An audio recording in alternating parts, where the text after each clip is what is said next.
Welcome to the Golden State Media Concepts College Football Podcast, your ticket to all things college football. Are you looking to get your college football fix? Looking to get the latest news on your favorite school's team? Join us as we talk college football from the national championship to college rivalries to bowl games to the Heisman Trophy to which conference is the best. We've got you covered for the Big Ten, SEC, Big 12, Pac-12, ACC, and everything in between.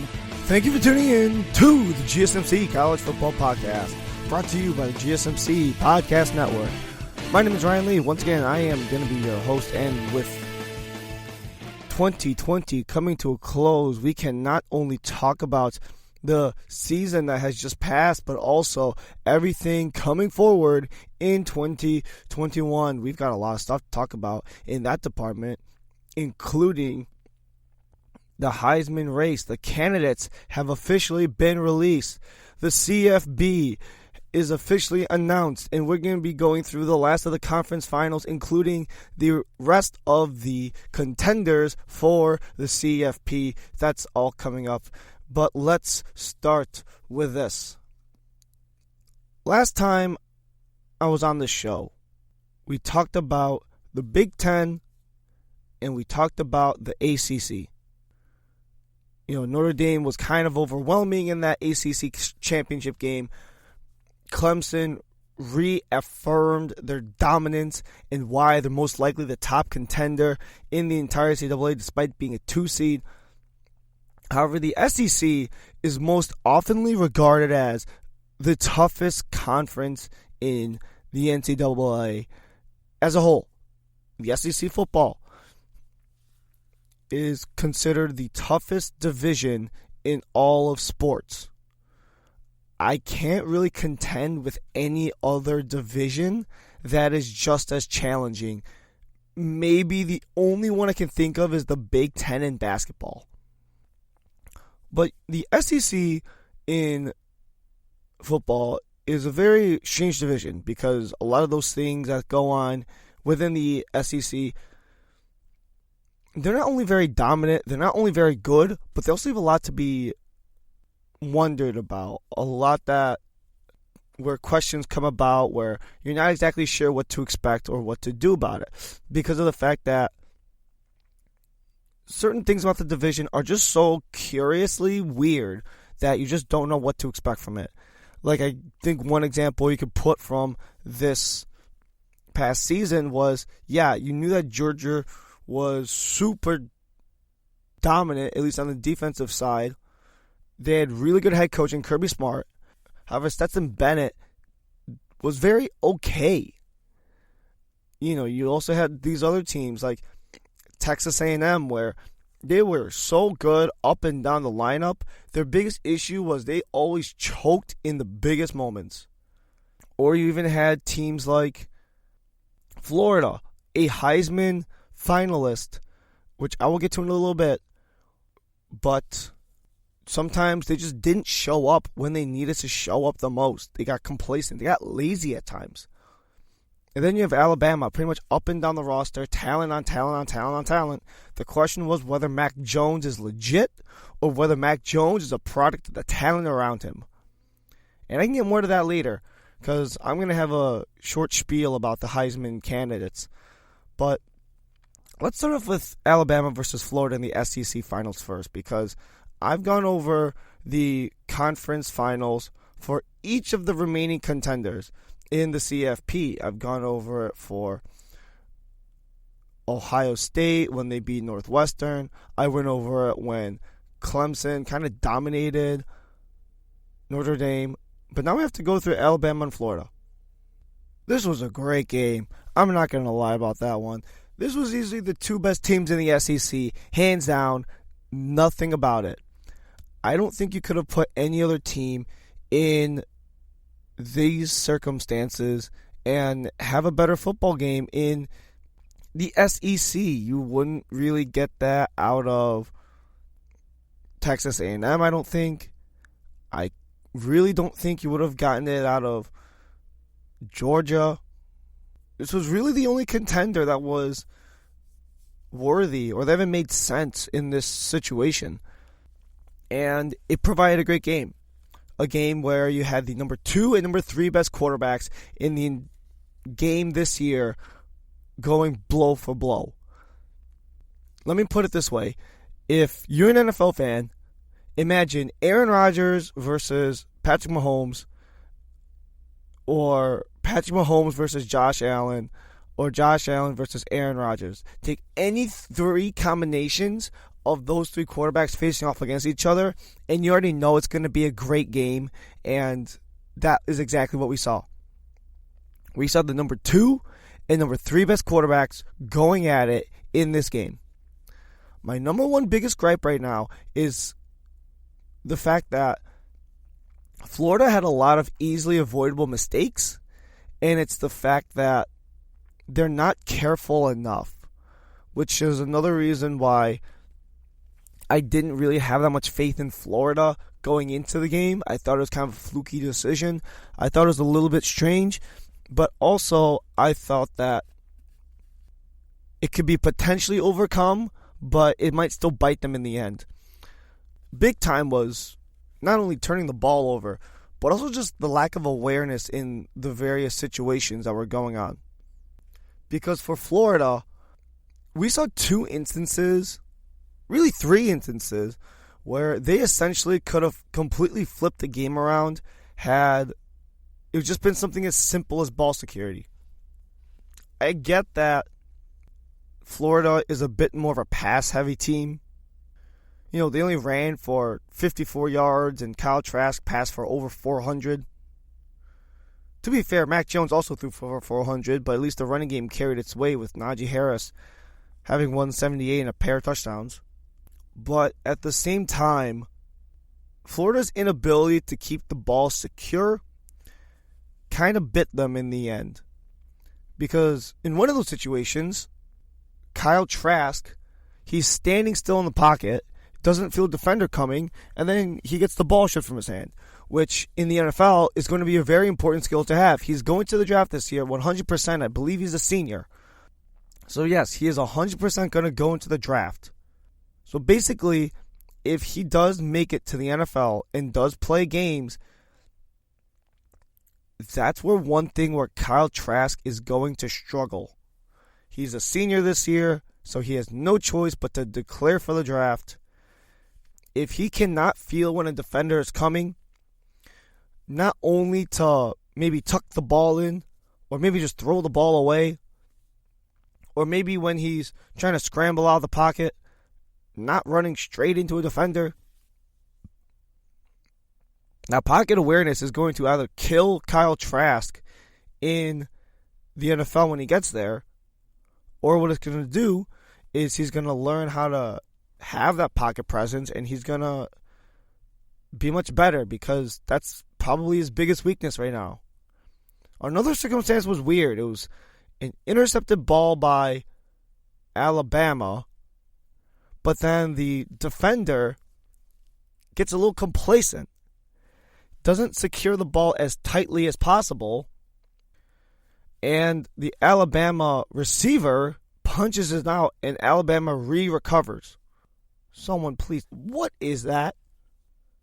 I get you want to make a return, but that's why a lot of people, when they have interceptions like that, they usually just run straight out of bounds, or they secure it really tightly, because they know that interception, if it stays in their possession, they don't mess up and refumble it or anything like that, it's going to change a large chunk of the game. And guess what happened? Alabama scored on the ensuing drive after that, and the game was decided by a touchdown. That could have been Florida's touchdown, but it wasn't. Alabama is one of those teams that I always find really weird. Ever since I started watching anything relevant to the NCAA football, probably around the point of the past 7 to 8 years, the NCAA is really strange because of the fact that they always have so much talent. I'll be honest about that. They have so much talent. Nick Saban is a great college coach. He didn't exactly pan out in the NFL, but since coming into the NCAA and taking over for Alabama, he's been stellar. And every single year, he has an amazing roster. And a lot of those times, they have Heisman winning or Heisman candidate players. Like, let me put it this way. Collegiately, he is absolutely outstanding. He is 163-23 in his current tenure with Alabama. Ever in the NCAA, 254, 65-1. 15-10 in bowl games. Take him in the NFL, he's 15-17. He's right around 500. 6 national championships. Which sounds absurd, but it is. Let's just look back into this current tenure with Alabama. Started in 2007. He has created something absolutely monstrous in Alabama. And I can show you because it's going to go into my next topic a little bit. But part of that is because he always finds players who end up becoming the best in their position, at least in that moment, at least in those 3 to 4 years they're in his program. Whether or not they actually pan out in the NFL, that's a question for another day. But it doesn't matter because for his sake, at least, he only cares about those 3 to 4 years. He only cares about recruiting the next people for the school and bringing them in. And then, in that case, building them up, developing them up so they can win the SEC, so they can win the national championship, so they can win all these bowl games, and then they can develop so well that they're NFL-ready talent. Whether or not they make it is up to them. Nick Saban has developed such a good culture that that's just the way it is. And ever since he started, let me list out some of the players that he has brought up who have made their way and found the most success in the NFL so far. If you just look up who has the most NFL players by college, Alabama's got the most, sitting at 56 as of the beginning of this year, and the next closest is Ohio State, and the gap is huge. The gap is about 11 players difference, which is pretty big, honestly.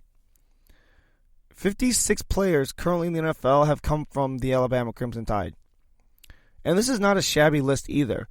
You got the likes of star receiver Amari Cooper, All-Pro safety Minkah Fitzpatrick, Derrick Henry, who's easily going to win the rushing title for the second year in a row, Josh Jacobs, one of the best up-and-coming players in the entire NFL, especially at the running back position, Julio Jones, multiple-time All-Pro with Alabama, Calvin Ridley, another one of the best up-and-coming receivers in the NFL as we speak. Tua Tagovailoa, one of the best young quarterbacks in the league. Levi Wallace, probably, arguably, one of the best number 2 safeties in the entire league. Ryan Kelly, he's a Pro Bowl center.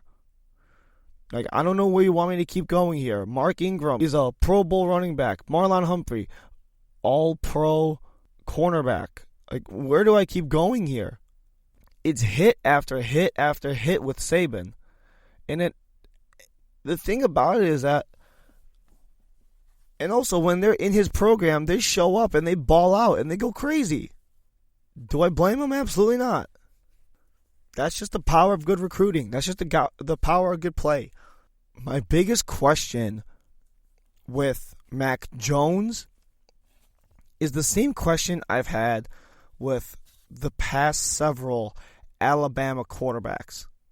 You have Mac Jones, you have Tua, Jalen Hurts was before him, and then you kind of get into this giant list of who's who.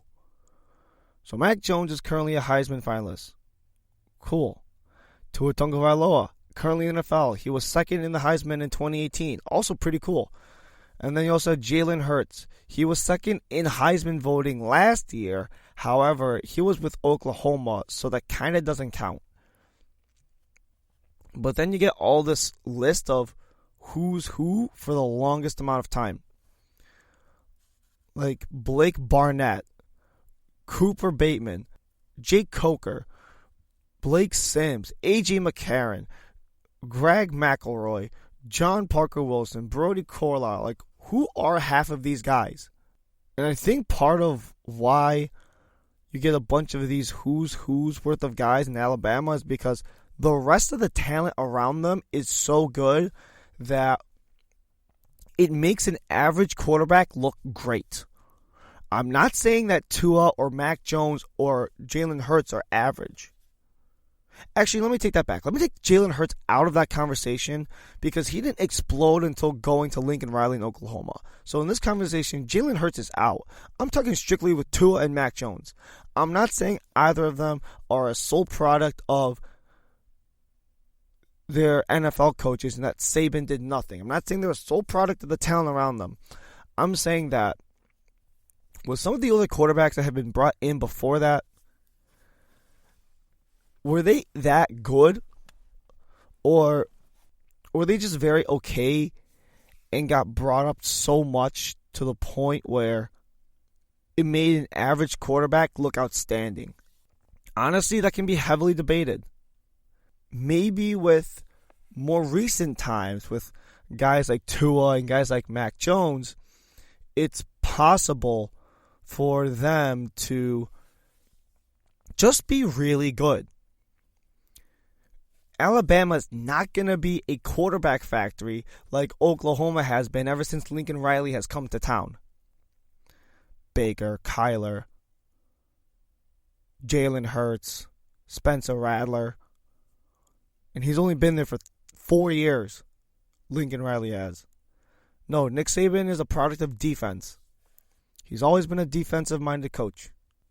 And before the NFL, he was a defensive coordinator. However, Mac Jones is looking really good. Najee Harris looks really good. But also, that's a large chunk of the Alabama Crimson Tide formula. Pounding the ball. And keeping on the ground, keeping that clock running, dominating clock possession. Clock possession in the SEC Finals game was 35 minutes to 25. I believe Alabama gained over 600 yards when Florida only gained just over 400. Alabama outrushed Florida by 130 yards because of the fact that it's part of the Nick Saban formula. There have been so many running backs that have won the Heisman or got really close to winning the Heisman ever since Nick Saban took over as coach in 2007. Mark Ingram won the Heisman. Trent Richardson came in third. Derrick Henry also won the Heisman. And throughout the entire year, there were questions about whether or not Najee Harris should have been in the ballot. It's part of that system. It's part of that coaching. It's outstanding. And it works oh so well. That's all I got for that in terms of the SEC Finals. And we're going to be going into the next topic. I brought it up several times throughout the last segment. The Heisman finalists. We've come down from all of these teams and all these players down to 4. Who are the 4? And what do each of them bring? That's coming up right after this. Are you looking for the very best NFL and college football podcast? Then check out the GSMC Football Podcast. Get the latest football news both on and off the field. From the NFL Draft to trades to the rumor mill to the NFL Combines. They got you covered. That's GSMCpodcast.com/football-podcast. Get updates on college rivalries, game day insights, and much, much more. It's football talk the way you want it. This show eats, sleeps, and breathes football. Don't forget to like them on Facebook and follow them on Twitter. Visit GSMCpodcast.com for more info.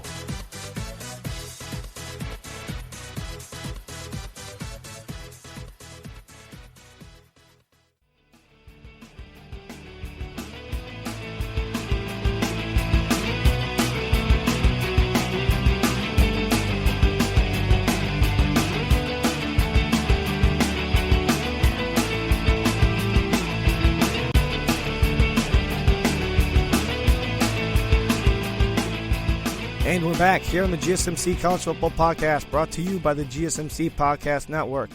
Once again, Ryan Lee here. And we just talked about the SEC Finals game, and we're going to be going into the next most important point to go over, which is arguably the most coveted trophy individually in all of college sports, which is the Heisman Trophy. And the Heisman is a little bit of a weird award, I'm not going to lie, because it's essentially awarded to the best player in the entire NCAA. Now, we have come down to 4 players who are left in the running for this award.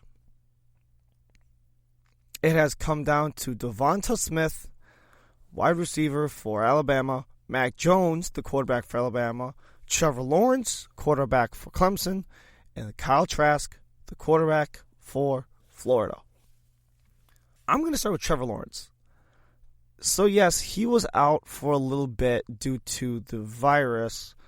However, he is often compared to some of the best QB prospects that have probably ever graced the NCAA as a whole.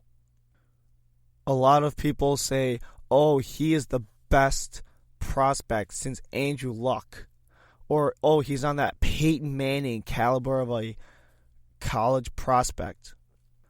You want to know something funny about Peyton and about Luck? Peyton was second in Heisman voting behind Charles Woodson, the cornerback, the longtime Raider, the longtime Packer, the former Wolverine. Oh, he's the best prospect since Andrew Luck. Andrew Luck finished second twice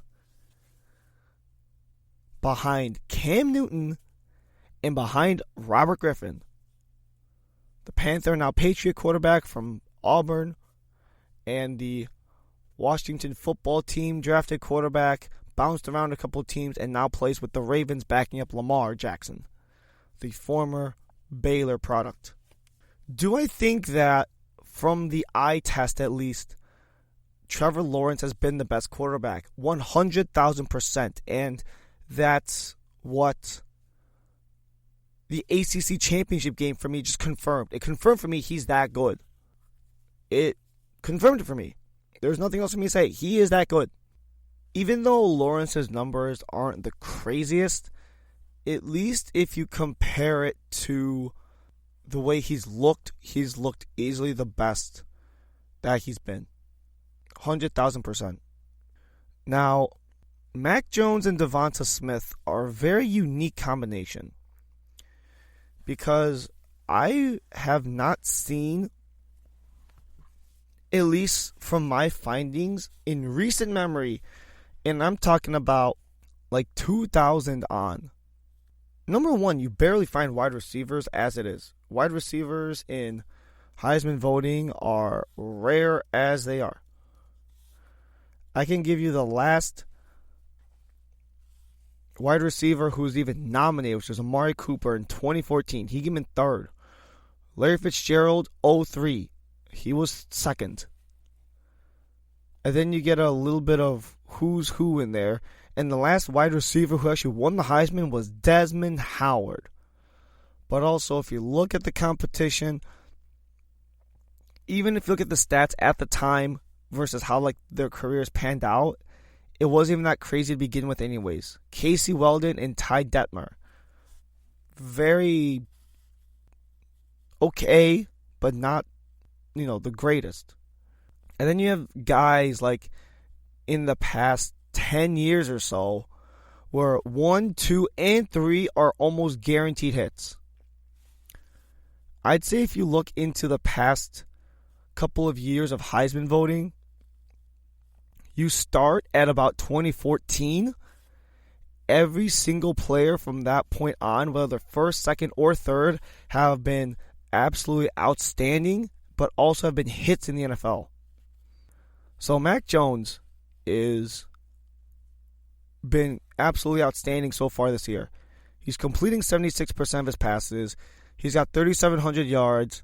His touchdown to interception ratio is 32-4. He kind of really knows how to work in that play action, kind of being able to use his feet a little bit. Gets a couple of yards here and there. Gets the occasional touchdown every so often. But the thing about what I've mentioned so many times before is that duo, that trio, that backup guy that you have, someone else usually on the team who can kind of help make the load a lot easier. Devonta Smith absolutely has been doing that. 1,500 yards, 17 touchdowns is absolutely nuts. That is actually an insane stat line. He's been absolutely posterizing defensive backs. And Devonta Smith is a very aggressive runner. Constantly better every single year in terms of receptions, yards, touchdowns, all that type of thing. He's been better every single year. Most people think he had a great season last year, but this year obliterates last year. He went from 68 receptions to 98 receptions. He went from 1,250 yards to 1,500 yards. He went from 14 touchdown passes to 17. Those jumps are humongous, especially for a wide receiver. When you change quarterbacks, that can be tough. And the last guy I'm going to mention is not too shabby either. The last person we got to talk about is the Gator, Kyle Trask. He's had himself a great year so far. He's essentially made a potential NFL career out of this 1 year alone. 68% of his passes completed, 4,200 yards, 43 touchdowns to 8 interceptions, which, by the way, every single one of those, except for completion percentage and the number of interceptions he's given away, all of those are better than Jones. But also you can argue that Trask has had a lot more iffiness to deal with, like the fact that Mac Jones has only gotten sacked 10 times and the fact that Trask has been sacked 20 times by some shaky offensive line play. Getting 50 yards on the ground and 3 touchdowns doesn't really hurt either. If I had to pick who I think should win and my pick on who I think is going to win, they're going to be 2 separate people. If I had to pick who I think should win, it should be Trevor Lawrence. It absolutely should be. It's got to be. It makes no sense if it's not. But if I take my pick on who I think is going to win, it's probably going to be either Mac Jones or Kyle Trask, because it's just the way the Heisman voting works. They just tend to give a little more favor to guys who, really had outstanding runs when the rest of the career said otherwise. I don't know. That's just my interpretation of how that works. Because it's just kind of the trend I've been seeing lately. Like when Joe Burrow won, Jalen Hurts and Justin Fields were the runners-up. When Kyler won, it was Tua and Haskins. When Baker won, it was Bryce Love and Lamar. Like ever since the last wide receiver to win the Heisman, Desmond Howard, won in 1991, there has been 1 cornerback, Charles Woodson, 7 running backs, the last one being Derrick Henry in 2015, and 21 quarterbacks. So just statistically speaking, Devonta Smith is out of it. It's either Trask, it's Jones, or it's Lawrence. It's just a matter of whom. Something strange about the Heisman is I never always determined who's the best player in the league, or the entire NCAA in this case.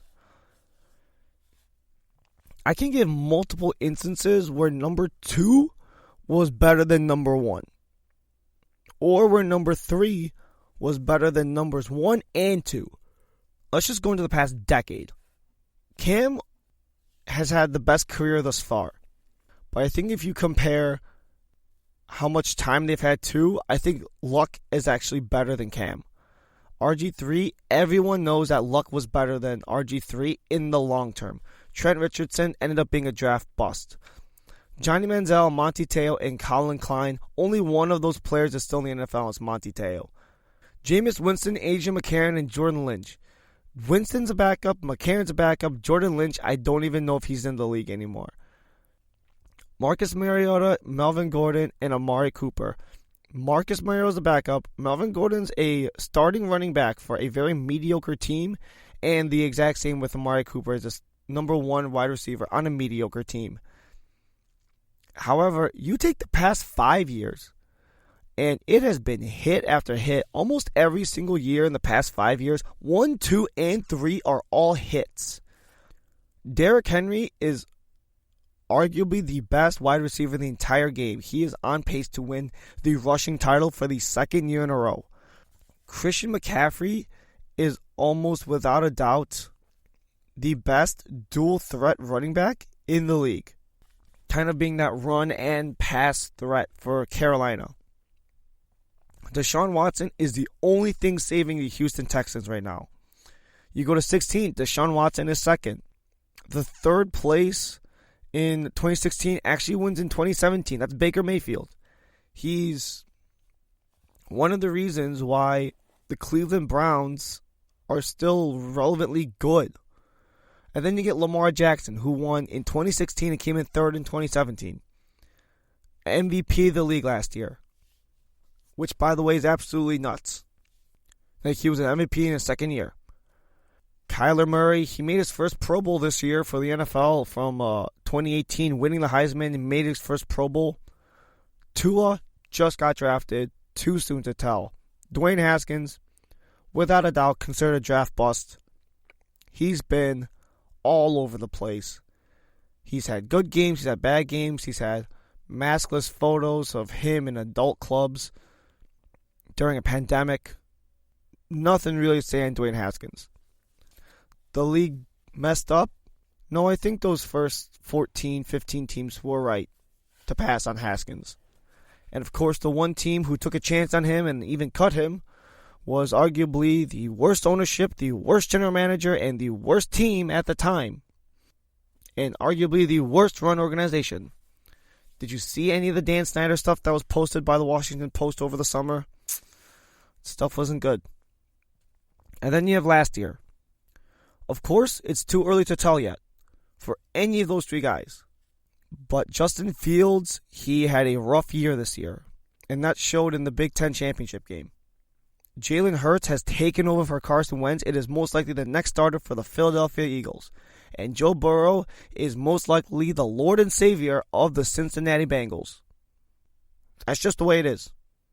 That's what it looks like. So the Heisman isn't everything. But it can show a lot. At least in terms of what it can hold for you. If you even go from 2000 to 2010, a lot of these guys who won the Heisman, there were easily better candidates in number 2 and number 3 almost every single year.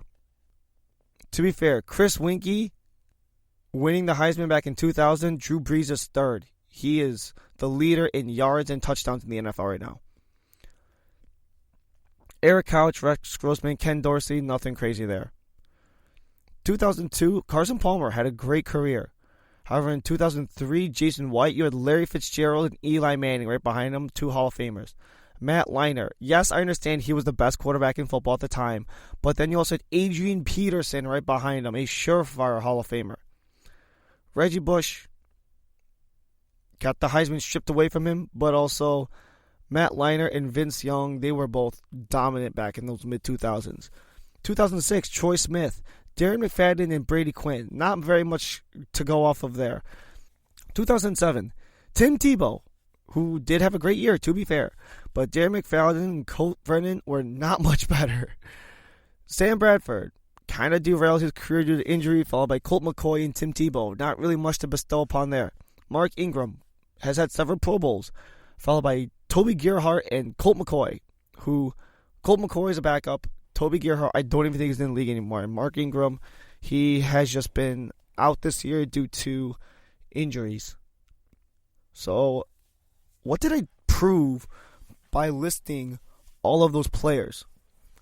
I proved that winning the Heisman doesn't determine your career path. But it does show that it definitely has a good indicator as of recently of the trajectory it has.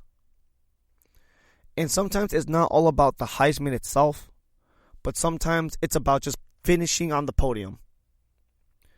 It's not about winning the gold all the time. In this instance specifically, because there have been many instances where number 2 or number 3 have outperformed number 1. Sometimes it's injuries, sometimes it's bad organizations, whatever it may be.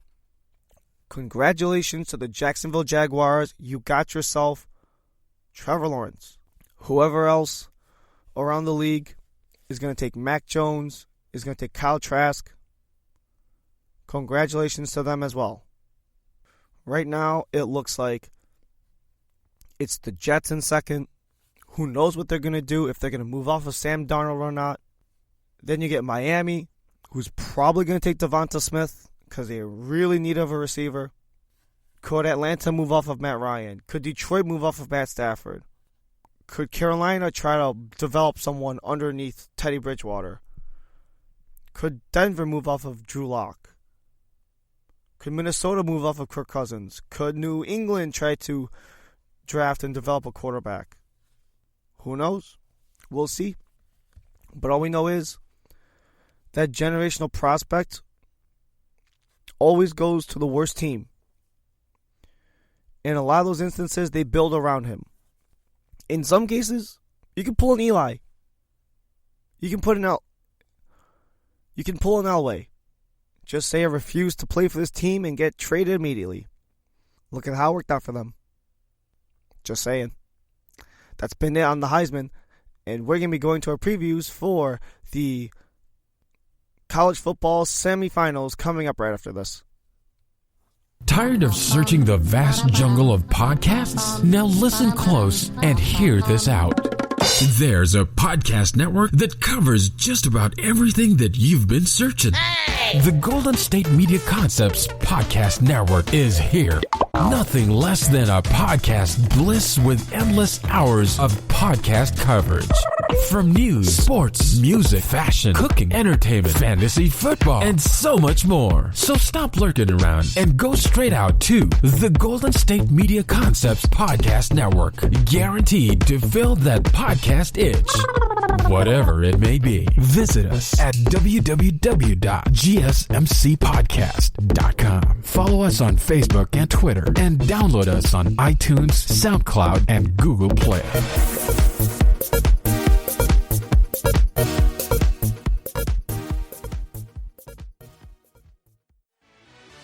Are you looking for help for your fantasy football team? Check out the GSMC Fantasy Football Podcast. Get today's best advice on who to start, who to sit, even who you should draft. From sleeper picks to red-hot lineups, they got it all covered for you. That's gsmcpodcast.com/fantasy-football-podcast. We'll cover traditional leagues, dynasty, PPR, even IDP leagues. When you need fantasy help, there's just one show to hit up. Don't forget to like them on Facebook and follow them on Twitter. Visit gsmcpodcast.com for more info.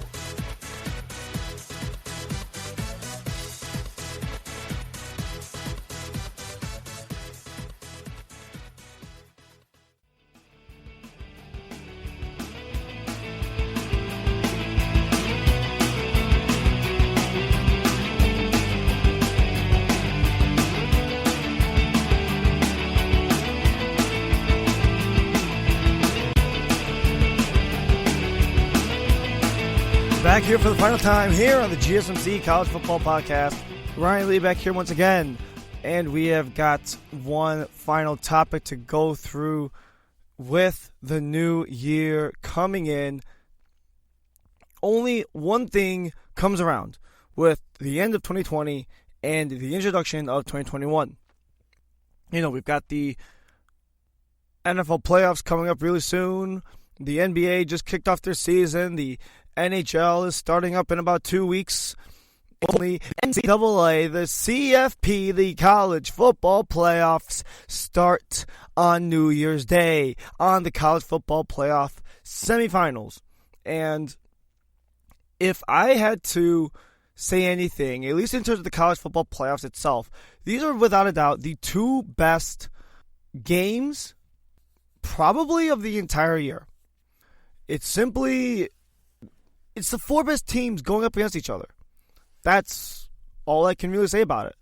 Like, what else can you really say about it? It's the top four teams. It's the final four.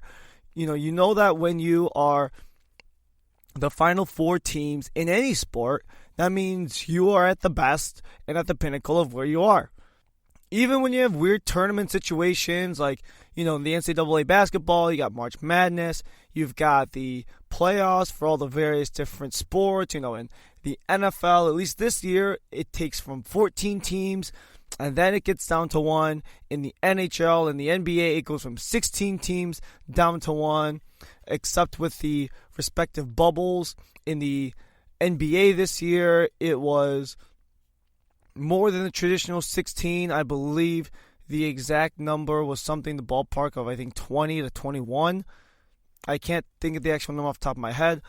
In the NHL, I know it was 24 teams who went to the playoffs, and they narrowed it down to 1. So playoffs typically have that really weird formula where they have so many teams going up against each other, and they finally narrow it down to the last one. Now, the CFP's format is one that I personally have never been that fond of. You only have 4 teams, and the 4 teams are essentially ranked by the committee. And there's only 4 teams. I know in college football, at least, the teams who go from, let's say, like 5 to about 10 are very good, but they might not be able to stand or put up such a great fight against some of those top-tier teams, top 2 to 3 teams. And then when you get to about 10 to about 16, they're good, but they're not going to put that big of a fight either. The logic behind why the NCAA's playoff system is the way it is, when you put it that way, I can argue that it makes sense. I can argue for the logic behind it. However, what you're doing is you're getting a lot of these teams who are in these bowl games, and it's essentially for pride. Just in general, sports provides a big platform for hope, for optimism, for just something positive going on, especially in the world right now where there's just so much negative energy going around. There's all this stuff going around where, people might be negative, where people might not be feeling the greatest for whatever reason, whether if it's, health right now, financially, etc. Sports provides a lot of positive energy. For those who may not know, I've mentioned this before, I'm currently living in Miami right now, and the Dolphins are so close to making the playoffs. And if they do make the playoffs, I can tell Miami's going to buzz for a good amount of time. I was in Miami when the Heat were, I think, the top 8 teams, and they just made it to the conference finals, and there was such a great buzz, such a great energy around Miami because the Heat had a good shot. They were down to the final 4 teams, and everyone in Miami was so hyped up, so excited, and they were just positive all the way around. It's going to be the same way for a lot of these teams. However, the issue is that there's only 4 teams who get that type of expression. It's Alabama, it's Clemson, it is Ohio State, and it's Notre Dame. That's it. A&M does not get that. Florida does not get that. Cincinnati does not get that. A lot of these teams who are more than deserving and have great seasons so far, they're not going to get that. Like Oklahoma, they started rough in the beginning of the season, had a great push. They could potentially at least make it competitive. Let's say hypothetically an 8-team format. They would play Ohio State. They could make that game competitive with how good the offense is. Spencer Rattler versus Justin Fields, it'd be a shootout. Or let's say you put, some of these other teams like Florida in there. They've been very competitive. They were only down a touchdown to Alabama. Maybe they could at least give Clemson a fight. You don't really know with a lot of these teams because they're not given that chance. They're not given that do or die situation where they have a chance to go all out 100% of the time. You don't get a lot of that from a lot of these teams because you only really see it from 4 of those teams. You get it from Clemson, Alabama, Notre Dame, and Ohio State. You do not get it from these A&Ms, these Floridas, these Oklahomas, these Cincinnatis, etc. because they never get that shot. I said it about a month ago. This is the perfect year for the FPS to go to an 8 or 16 team system because they can use COVID as an excuse. Oh, why would you put 8 teams in the playoffs? It's typically 4. Why would you give 12 more teams a shot at the trophy in this 16-team system? Oh, it's because COVID messed up everyone's schedules, and some teams are playing 5 games, some teams are playing 11, and it just doesn't make, and we need to figure that out. Give them all a chance because their schedules got messed up by this virus. That could have been the most easy out for a chance at an 8 or a 16-team playoff. And the committee could have just been like, hey, we're just trying something out, and we're going to give it the opportunity it gets because of the fact it's a pandemic year. But we're not going to get any of that. Do I think they're going to change to an 8-team system soon? Yes. But do I also think that the 8 teams that we have so far were so good, they could have at least given a fight to some of these top-tier teams? Also, yes. A lot of those other teams, however, have already played their bowl games. I believe that if you had the other teams from 5 to 8 playing, they could have at least given it a great effort. Sure, Oklahoma and Florida was a bit of a mismatch. Cincinnati's playing Georgia. But at the end of the day, we have got 4 teams left to go. Notre Dame, Alabama, Clemson, and Ohio State. I'm going to start with the game that we saw last year. Clemson versus Ohio State. We saw this exact game last year.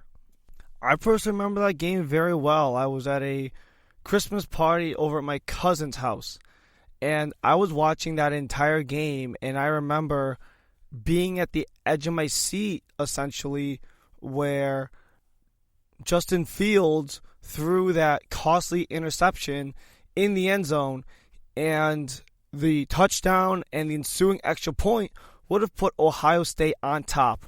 But Clemson ended up narrowly squeaking it out by just a little over a touchdown. Right now, the line for Clemson is sitting at 7. They're going to be playing on a neutral site. I believe it is going to be at Mercedes-Benz Superdome in New Orleans, if I'm not mistaken, in the Sugar Bowl. Currently sitting, it's Clemson minus 7. Both teams have been undefeated as of late. 22-10 was the last win for Ohio State versus Northwestern. Clemson dominated Notre Dame 34-10. This game is going to be an absolute dogfight because these two teams, almost in every single statistical category, is very similar. They both hold opponents under 100 yards rushing. They're both sitting right around 500 yards in total offense. They're both averaging about 40-plus points per game on offense, holding teams to 21 and under on defense. They're both very similar statistically in that way. However, I think the biggest takeaway from what the conference games showed us is that with a lot of heavy pressure, with a lot of defensive disruption in the face of Justin Fields, he tends to crack. And Trevor Lawrence, what does he do? We've seen this in the past several years. When he is under so much duress, when there's so much stuff going on around him, what does he do? He knows how to move his way, shift around, and make the best play happen, in which he does almost every single time. Trevor Lawrence is exceptional in that way, and that is, what happens when you are arguably the best college prospect in 10 years. When you're getting compared to greats like John Elway, a Hall of Famer, Peyton Manning, a future Hall of Famer, Andrew Luck, if he wasn't behind such a bad ownership and a bad management for the first several years of his career, let's say he got Chris Ballard when he started and the regime they have now when Andrew Luck started, he'd be playing still at a Hall of Fame level.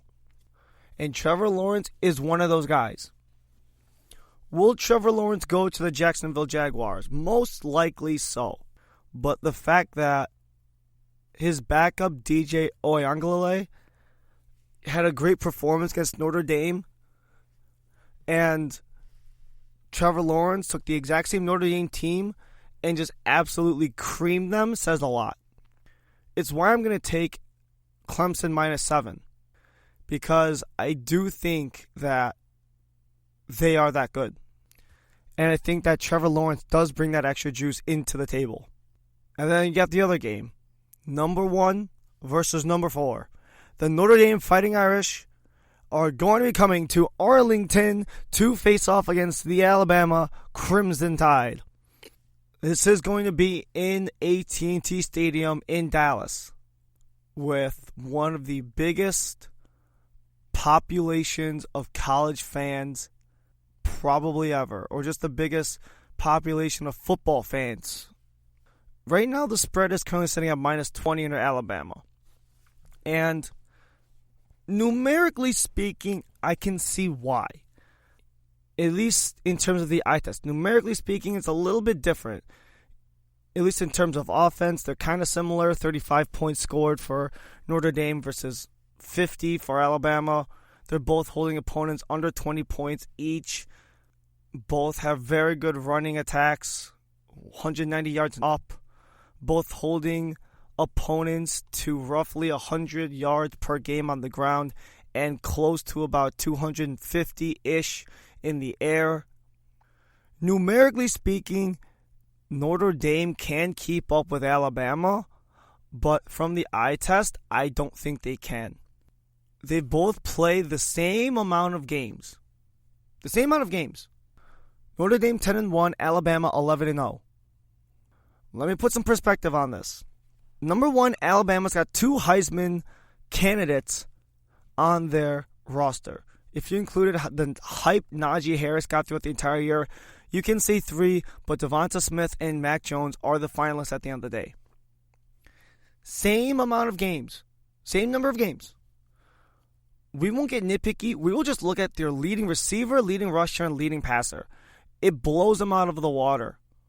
Let's just look at Devonta Smith up against Javon McKinley.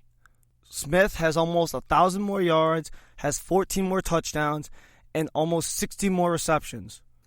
And then Kyren Williams is, despite having a great season, Najee Harris has just been absolutely dominant. He's got over 200 more yards and also a dozen more touchdowns in the same amount of games. And then you get Mac Jones and Ian Book. Yes, Ian Book has 2 fewer interceptions, but he also has 1,100 fewer yards and 17 fewer touchdowns than Mac Jones. Mac Jones actually has double the amount of touchdowns as Book in the same amount of games. I think the talent level between Alabama and Notre Dame is just too great right now. Do I think Notre Dame can keep it competitive? Maybe, but if they play the way that Clemson forced Notre Dame to play, or if they didn't play up to the standard of Notre Dame versus Clemson round 1, then Notre Dame will struggle. Alabama's got to keep doing what they're doing. Florida was supposed to have this massive defensive powerhouse, and Alabama laid 52 on them. They have 3 straight games with 50+. And that includes some really tough opponents. Even the most recently, the number 7 ranked Florida. I don't think Notre Dame has done 50+ more than once, and it was way back in week 2. They've been in the high 40s multiple times. But the fact that Alabama just keeps packing on defense, keeps packing on points, shows that they're a real threat to what Notre Dame is going to do. Yes, Florida did put up 46 against Alabama. But also Kyle Trask is a much greater threat to everything that the Crimson Tide does as opposed to Ian Book. And that's why Alabama minus 20 is a lot. Notre Dame lost to Clemson by 24. And after halftime, Clemson took their foot off the gas. Nick Saban is not so friendly. He will pack on those points. And I am going to take Alabama minus 20 for that as well.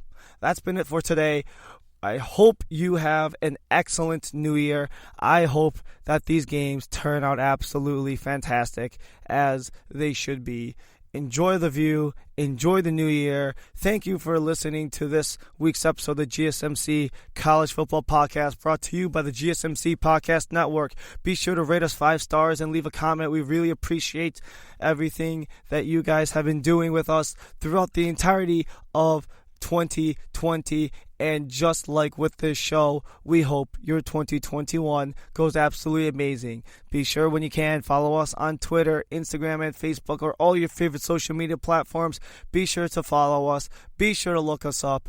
And for all of us here at the GSMC Podcast Network, come find us on the next installment of the GSMC College Football Podcast, where we are 100% going to be talking about these semifinal games going into the national finals on the next installment of the GSMC College Football Podcast.